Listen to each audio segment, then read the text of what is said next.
नमस्ते दोस्तों, अगर आप इस चैनल पर नए हैं तो हमारे चैनल प्रेरणा की ज्योति को सब्सक्राइब करना ना भूले। चलिए इस कथा को शुरू करते हैं। आज हम एक ऐसी प्रेरणादायी और गहन चर्चा करेंगे जो जीवन के हर उतार चढ़ाव में हमें मजबूती देती है। विषय है धैर्य की महिमा, समय का न्याय और भगवान श्री कृष्ण के उपदेश से जीवन को कैसे संवारें। यह स्क्रिप्ट पिछले वाली से पूरी तरह अलग है। इसमें कोई पुरानी कथा का दोहराव नहीं वही पात्र। यहाँ हम नए उदाहरणों, गहराई से समझ और ज्यादा विस्तार से बात करेंगे ताकि आपका मन शांत हो और आत्मा जागृत हो। जीवन एक अनंत यात्रा है जहाँ समय एक बड़ा पहिया है। यह पहिया कभी ऊपर ले जाता है, कभी नीचे। आज सुख है, कल दुख। आज सफलता की चमक, कल असफलता की छाया। लेकिन श्री कृष्ण ने गीता में हमें सिखाया है कि इस पहिए को नियंत्रित करने की कोशिश मत करो, बस शांत रहो, सही कर्म करो और समय खुद अपनी गति से तुम्हारे पक्ष में आएगा।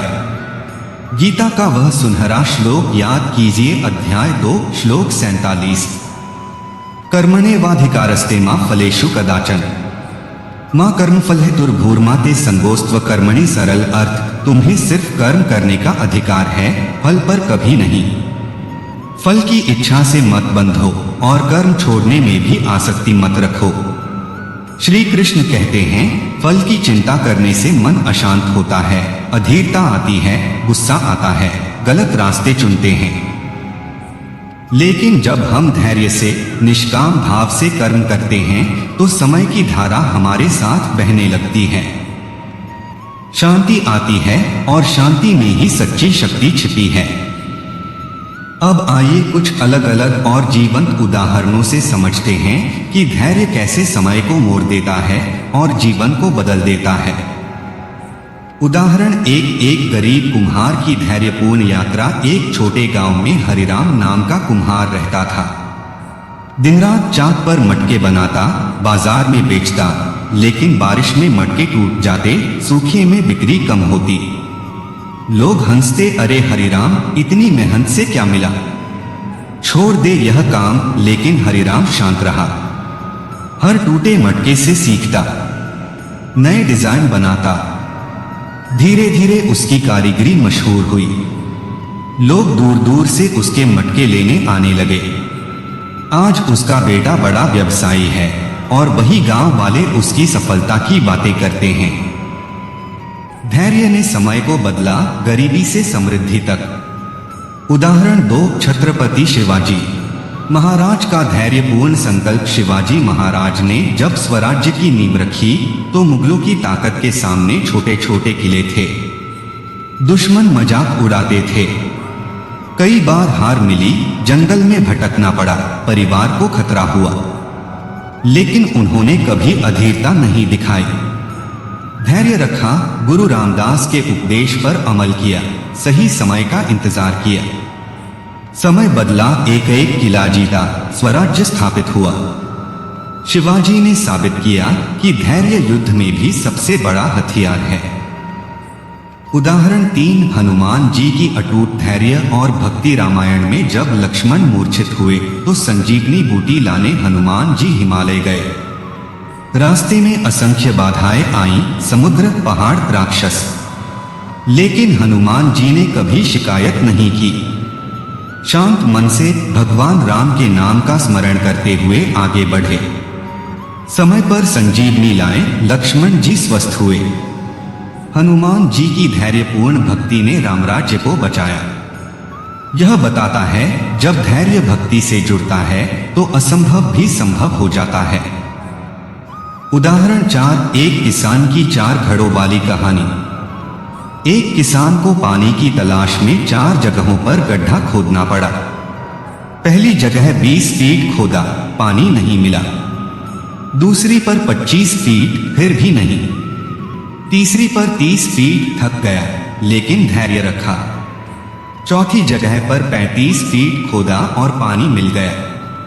अगर वह अधीर होकर रुक जाता तो कभी सफल नहीं होता। यह कहानी सिखाती है, सफलता आखिरी कदम पर मिलती है, धैर्य रखो तो समय तुम्हें देगा। उदाहरण 5, सावित्री सत्यवान की अमर प्रतीक्षा। सावित्री ने यमराज से अपने पति सत्यवान को वापस मांगने के लिए धैर्य से बहस की।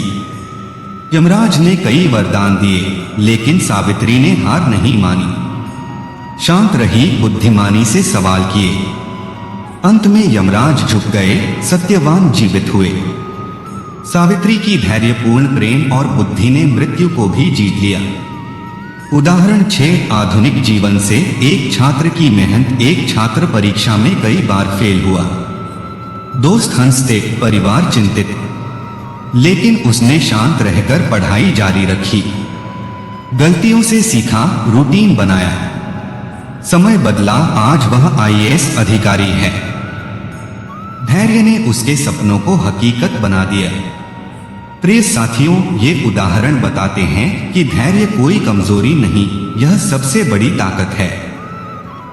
जब कठिनाई आए, अपमान हो, असफलता मिले, तब शांत रहो।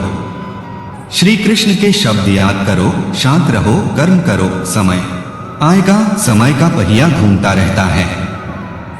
आज नीचे हो, कल ऊपर होगे, बशर्ते तुम अधीर न हो जाओ।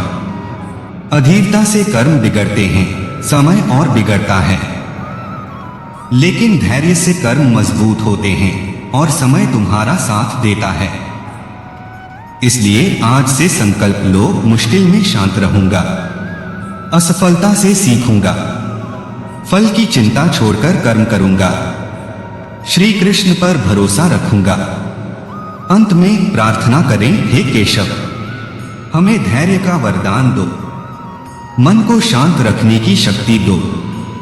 समय जब भी कठिन हो, हमें याद दिलाओ कि तू हमारे साथ है।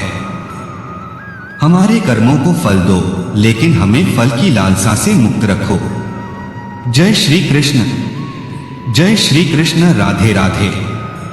इस संदेश को हृदय में बसाइए और देखिए कैसे जीवन का हर पहिया आपके पक्ष में घूमने लगता है।